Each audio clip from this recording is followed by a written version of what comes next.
మాట్లాడే ప్రతి సభ్యుడికి చిట్టీలు అందిస్తా ఉన్నారు అధ్యక్ష.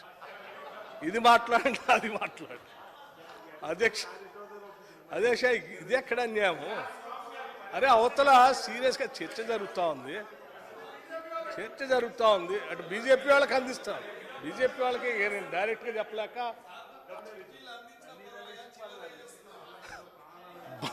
బీజేపీ వాళ్ళకి చిట్టీలు అందిస్తా ఉన్నారు అధ్యక్ష. అందిస్తా ఉంటే సరే మా ఇద్దరం అంటే సరే, వారు సీఎం నేను డిప్యూటీ సీఎం, నాకు అందించిన అర్థం ఉంది.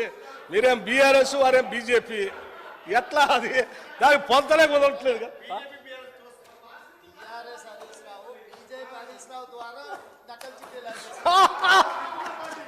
ఇది బీఆర్ఎస్ హరీష్ రావు గారు, బీజేపీ డాక్టర్ హరీష్ రావు గారి ద్వారా బీజేపీ ఫ్లోర్ లీడర్కి చిట్టీలు అందిస్తా ఉన్నారు అధ్యక్ష. ఇది సమస్య అధ్యక్ష. మా మిత్రులు పదే పదే దీక్ష గురించి ఉబలాట పడుతుండ్రు. మేము ఎప్పుడు కూడా చావు నోట్లో తలబెట్టి తెలంగాణ సాధించినమని మేము ఎప్పుడు చెప్పుకోలే. 24 గంటలు తిరగకంటే ముందే నిమ్మకాయ రసం దాగి మేము నిమ్స్ హాస్పిటల్లో ఎక్కించుకొని మేము ఎప్పుడు దీక్షలు చేసి చావు నోట్లో తలబెట్టినమని అబద్ధాలు చెప్పలే. రెండవది, 100 రూపాయలు పెట్టి పెట్రోల్ కొనుక్కున్నాం కానీ 10 పైసలు పెట్టి అగ్గిపెట్టే కొనుక్కోక డ్రామా చేయడం ద్వారా శ్రీకాంతాచార్యని, ఓ ఈశాన్ రెడ్డిని, ఓ యాదయ్యను మేము బలి కొనలే. మేము ఎవరి శవాల ప్రాతిపదికనో ఎవరి ప్రాణాల ప్రాతిపదికనో మేము అధికారంలోకి రావాలని కోరుకోలేదు.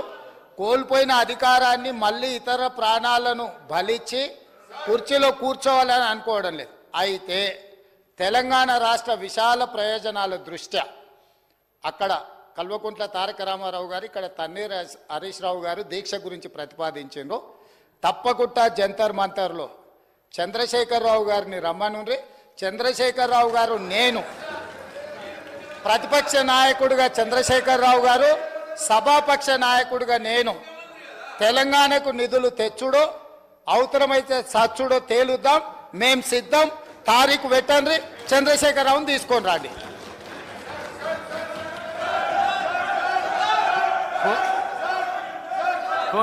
సాంబశివరావు సభలో ఇంత ప్రధానమైన అంశం మీద చర్చ జరుగుతున్నప్పుడు ఇది తీర్మానమా, ఇది చర్చనా?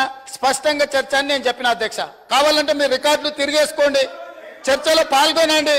చర్చలో పాల్గొన్న తర్వాత ప్రభుత్వం వైపు నుంచి తీర్మానం ప్రవేశపెట్టాలని ఒకవేళ ప్రభుత్వం అనుకుంటే మీరందరూ సూచన చేస్తే ఈ చర్చను మీరు తీర్మానం కింద ఒకవేళ మలుద్దామా, మీరు యూఆర్ ఎట్ యువర్ ఫ్రీడమ్, మీరు సజెషన్ ఇవ్వండి.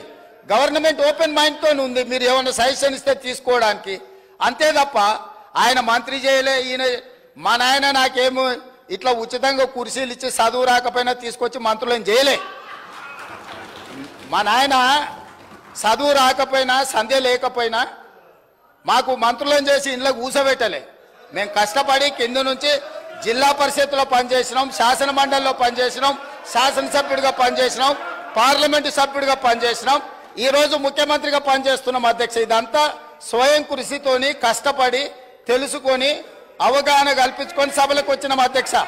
అయ్య పేరు తాత పేరు చెప్పుకొని ఇందులోకి రాలేదు. కాబట్టి దయచేసి వివాదాల వైపు చర్చ వద్దు. మీరు ఈ చర్చలో పాల్గొనండి. ఈ చర్చలో పాల్గొని మీ అభిప్రాయం చెప్పండి.